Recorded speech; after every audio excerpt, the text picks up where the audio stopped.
سلام، خسته نباشین وطندارای عزیز.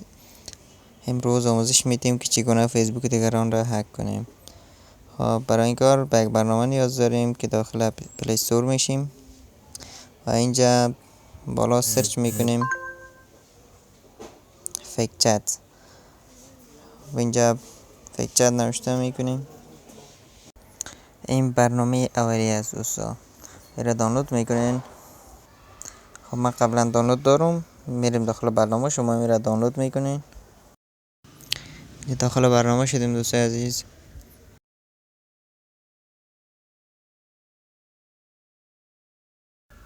اینجا پیپل میزنین، روی زمین اینتر.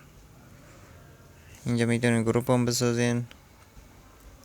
خب اینجا نام همون کسی که میخواین فیسبوک هک کنین نامش نوشته میکنین، مثلا سید مجتبی.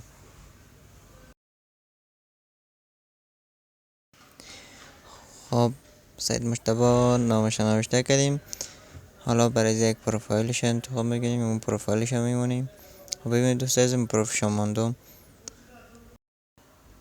خب یه آماده شد دوست عزیز. میبینید که میتونیم از چت کنیم. ببینین دوستا، هک فیسبوک به آسانی نیست، هر کس نمیتونه هک کنه. در اصل اصلا امکان نداره تا یکی بسیار برنامه نویسی خونده باشی و خب خلاصه هر کس نمیتونه هک کنه. کسایی هم که میگن هک میکنیم و کارا و هک نمیکنن، اقسم فیک چت میسازن. اول فیسبوک نفر رو ریپورت میزنن، خراب میکنن، بعد فیک چت میسازن و از این مسیج میکنن به دیگران که مثلا فیسبوک هک کردیم یا چطور چنان، و یا با صاحب اکاونت مسیج میکنن که ما فیسبوک تا هک کردیم، اینقدر کردیت با ما ارسال کو، پس فیسبوک تا میتونم، که در صورتی که هیچ چیز هم نیست پیششان.